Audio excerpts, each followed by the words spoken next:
Roman Reigns has been pulled from Money in the Bank. Plus, possible future MJF plans have been revealed. A bit different to what you're expecting. And we have surgery updates for CM Punk and Cody Rhodes. It's all in the wrestling news right now. We're back in here. We explained why in the last video. Certainly did. Go check that. Meanwhile, we'll be checking on Roman Reigns because...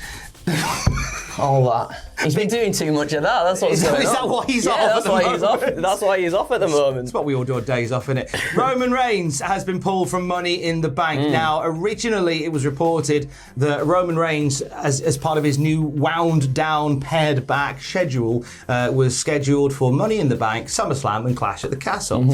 However, Money in the Bank has been moved from Allegiant Stadium to the MGM Grand Arena, and there was some question marks over whether that would change the lineup. Obviously, the poster changed. It did. And a lot of the stars that were factored into to Money in the Bank were removed.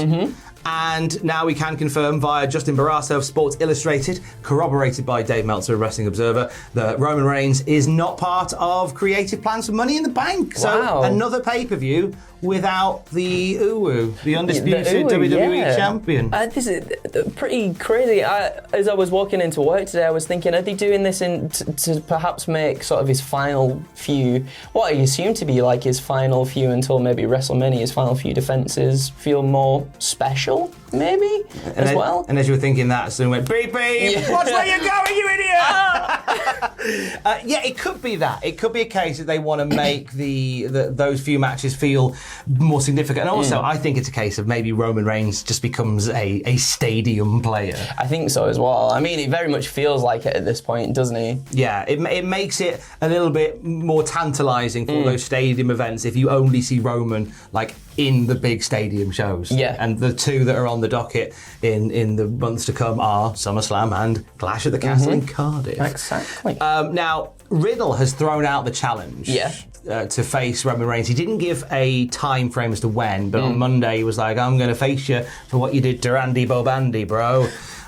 Now, we all thought that it would kind of go Roman versus Riddle at Money in the Bank, Roman versus Randy Orton at SummerSlam, and then Roman versus Drew in Cardiff. Yes. I wonder whether they, at SummerSlam, do Roman versus Riddle versus Randy. Oh, that would be amazing. Oh, that would be really good, Tom. I didn't think about that. To put them both in at the same time. I think that might even make the match better. I think that puts more stakes and stuff into it as well, doesn't it? And then it gives you that impetus for what WWE have been champing at the bit to do, whichever you choose, to split RK Bro. There's your reason for doing that if you're going to go in that direction. Thomas. No, I'm threatening you with a good time. You are, very much so. But we'll keep an eye on that one, but certainly no plans for Roman for Money in the Bank. The thing is, with Money in the Bank, kind of like with Hell in a Cell, we always complain about how like the gimmick shouldn't dominate the events. The gimmick should be justified by a rivalry. It should be like a rivalry reaches a certain point where a match is required for it. Hell in a Cell did well off of a non-title match being the main event because of the stakes in that one. Money in the Bank, you know, those Money in the Bank ladder matches, kind of you can build a show around them. I think on a few occasions, the Money in the Bank matches have headlined the event as well. So it won't be too obvious that Roman's not there, and it's a gimmick that people like. I think you're right. I think you're right in that. Like one of the other things I was thinking too, as I was walking in, was obviously now that Cody cannot partake in Money in the Bank, he was obviously a big factor on the poster and whatnot as well. My mind went to like a visual of he wins the belt, and then if Roman was at the show, we might be able to see Roman on the ramp, maybe perhaps looking as Cody Rhodes is on top of the thing, and maybe I don't know. Now that Cody's not there, maybe there's a little less reason perhaps to have Roman there as well to sort of tease something in the future. I don't know. That's just speculation on my behalf. And as you were thinking that, they went, I told you, get out of the way! I'm sorry. You're walking across a dual carriageway, you idiot! Dark Side of the Ring related news. So if you were looking forward to the new series, some bad news for you. Yeah, so SEScoops.com are reporting that Dark Side of the Ring is currently on hold. Instead, the show creators Evan Husney and Jason Eisner have begun work on a new WWE product. The show is going to reportedly have a sanitized tone, which has been described as a show with campfire talks about the old days of wrestling. WWE will also be heavily involved with the show, with big names being there, including, Stone Cold Stephen Austin. Now, there's a few words in this release from words, SE yes. Scoops that is going to annoy a lot of people. Yes. WWE heavily involved. Sanitized. Yes. Dark Side of the Ring became synonymous with like warts and all, and some cases maybe a tiny, a Chef Bay serving of hyperbole. Yeah.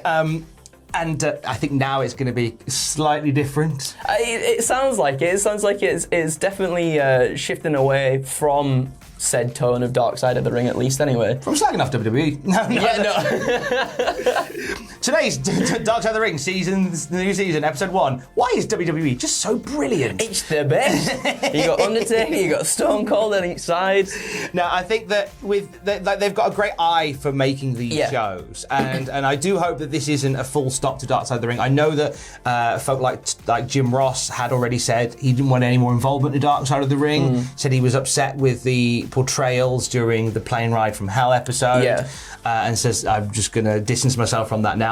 Whether that's kind of well timed with WWE stepping in to Perhaps. go, come work with us, Dark Side of the Ring, to make the Noah's Arcade Wayne's World of wrestling television shows with them. That's good. I'd be interested. You know what? If they've got the people, they've got access to the people, there'll be nice conversations. Yeah. They do make good documentary stuff on the network to WWE. They do. And some of the best stuff. Absolutely. And some of the best things, such as like the Stone Cold sessions and whatnot, the Broken Skull sessions, like it is just fascinating, isn't it, to watch two people sit down and talk about the business, and we see sort of backstage looks at certain things and what went down here and there, their perspective on stuff. Like, it is genuinely really fascinating. And I mean, Dark Side of the Ring is phenomenal, and granted, WWE heavily involved in this, but I don't doubt that it'll be a good product to watch, at least, It'll be. We'll keep an eye on.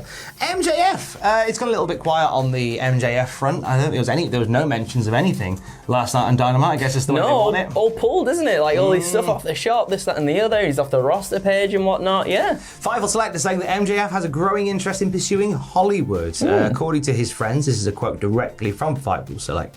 As well as other consistent Fightful sources, MJF has been speaking more about the possibility of getting into acting. He mentioned this in an interview with Ariel Helwani, the same one that started the issues between he and AEW. He also claimed to have recorded a voiceover for an animated role that comes out next year. People within AEW have heard that MJF had meetings set up in LA last week, later in the week, to possibly explore that route. Many have heard this mentioned as far back as March. So MJF might be even looking to do more stuff away from wrestling, which I think a lot of guys and girls seem to be doing in wrestling now. Absolutely, and he seems to me like one of the most perfect fits for that as well. You reckon? Yeah, I think especially when I heard the animated role part, because MJF very much, about his promos and whatnot. His voice can be very animated. He can express himself in incredibly different ways. I think his voice is suited perfectly for something like an animated role, and I think he'd absolutely kill it in a proper acting role as well. I think we should start a rumour that he's going to play Baron Greenback in the big screen remake of Danger Mouse. I haven't seen Danger Mouse in years. And now we all will. Oh my God. Let's get a little update from of some of our faves who have hit the ground with injuries. So Matt Cardona, the NWA champion, underwent surgery to repair his biceps yesterday. He's in high spirits though. He shared a photo of himself just before surgery saying, "The comeback begins now. I already ordered a leather jacket and a denim vest." I want him just to walk out and spend 12 minutes talking to the crowd. Oh, me too. And then spend 3 months wrestling like he's neck deep in treacle. Oh my God, I love him so much. He's so good wherever he pops up now. He's very, very good. We had an update on CM Punk on Dynamite last night. Foot surgery was successful yesterday in LA. The good news. No date yet for a return. I reckon something like that, potentially a couple of months, and then he's back. I think you definitely wait until it's all fully healed or fully ready to to go rather than almost tempting fate by being like, you can get back in now, but perhaps wait a little bit longer just to make sure you're 100% so you can have that run you are so desperate to have, young man. And Cody Rhodes, who walked into the doctors yesterday and said, adrenaline in my soul, my pectorals off the bone. That's what I was thinking the other day. That's so good. I've seen a couple of people say that. I've seen really? My friend on Twitter, Amy Nemety, say that. So I can't take full claim for it. It's. I think I've seen a few people comment say it. So that one's not a Tom Campbell original. You know if it was a Tom Campbell original because it would be crap. No, it wouldn't. Don't be silly. He went under the knife yesterday to get the torn pec repaired. He shared some new photos yesterday. He did. Bruce still looks grim. And if we know Cody Rhodes, Tom, he probably took that knife himself and repaired it because he's a big hard lad. Is our Cody Rhodes? I hear Pharaoh did it. I trust that dog with anything. Best wishes to all three, who are still very much on the. I don't think, in terms of like a recovery time for Cody, an injury like that is normally about 6 months at best. And I reckon Cody's in decent enough condition. I think we see him holding off. My thing was when me and Adam were doing the live stream was obviously with people saying it'd be sort of 4 to 6 months with this kind of injury. Obviously Cody's seems a lot worse at the moment. Hold off until Royal Rumble. Yeah, have him win the Royal Rumble, I think. I mean to quote Ross, it writes itself. It does. Rumble win, Mania win. There you go. I do Mania. I do Cody Drew. I'd have Drew in the belt at Clash of the Castle. Yeah. Originally there was a point where I wanted to see Roman hold the belt for another 4 years. But I can see that he's paring back on everything now, as we talked about at the start of the video. So I can see Roman still doing a big match against The Rock. Yeah. At Mania. We have Roman lose to Drew at Clash of the Castle. Yeah. And then we kind of have like a Madness of King George type thing with Drew, where Drew as the champion just starts turning, getting a little bit